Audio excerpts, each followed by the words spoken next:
یہ کہتے ہیں کہ بعض لوگ ایسے ہیں کہ جب ہم انہیں علماء کی کچھ بات بتاتے ہیں تو وہ کہتے ہیں کہ بھئی ہر بات کا جواب قرآن و حدیث سے دو، مولویوں کی کوئی بات ہمیں نہیں ماننی۔ اب انہیں کیا جواب دیا جائے؟ دیکھیں مسئلہ یہ ہے کہ پہلے ان سے یہ کویسچن کریں کہ تم یہ ثابت کر دو کہ ہر بات کا جواب قرآن و حدیث میں موجود ہے۔ اگر وہ ثابت کر دیں، فقیر ان کا غلام بن جائے گا۔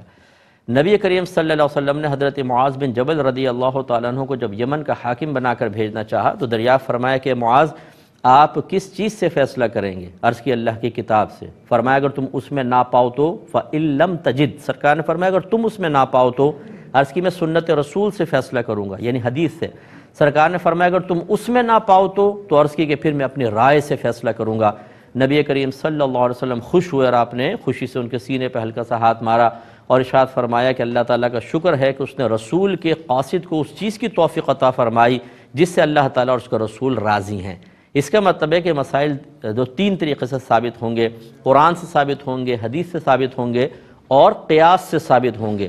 حضرت معاذ بن جبل نے اپنی رائے کا جو فرمایا قیاس، اب یہ کہنا کہ جو قیاس کو ہم چھوڑ دیں، نہیں مانتے، قرآن و حدیث سے ہر چیز کا جواب دو، تو پھر ایسے لوگوں سے بہت سارے کویسچن آپ کر سکتے ہیں کہ جن کا جواب قرآن و حدیث میں موجود نہیں ہوگا، اور پھر ان سے کہیں کہ اب تم قرآن حدیث سے جواب دو، تو وہ نہیں دے سکتے۔ تو یہ مطلب خواہ کی مطلب ضد ہے اور غیر شرعی ضد ہے۔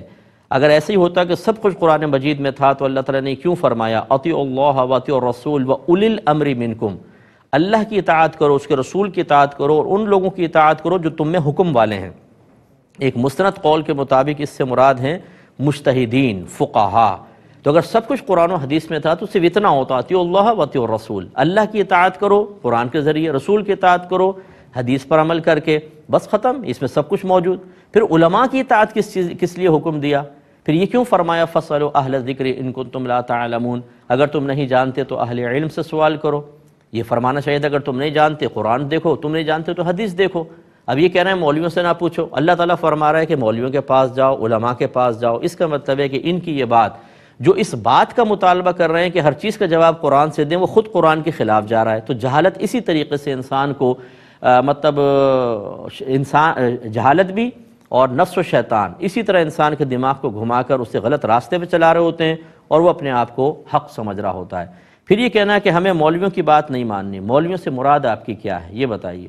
علماء، فقہاء، مفتیان کرام، تو اس کا مطلب ہے پھر آج کے دور کے نہیں، تمام مولویوں کی بات نہ مانیں نا۔ تو اگر مولوی سے مراد وہ جس کے پاس قرآن کا علم ہے، حدیث کا علم ہے، جو داڑھی والے ہیں، تو تمام انبیاء علیہ السلام اللہ کی کتابوں کا علم رکھتے تھے، داڑھی والے تھے، تمام صحابہ ایسے تھے، تمام اولیاء اعظام ایسے تھے۔ اب آپ کہتے ہیں ہمیں مولویوں کی بات نہیں ماننی، تو مولوی سے مراد کیا اس کے تعین کر دیں، پھر ہم ثابت کریں گے کہ ان کی بات مانے بغیر گزارا ہی نہیں ہوتا۔ اس لیے توبہ کر لینے میں بہتری ہے۔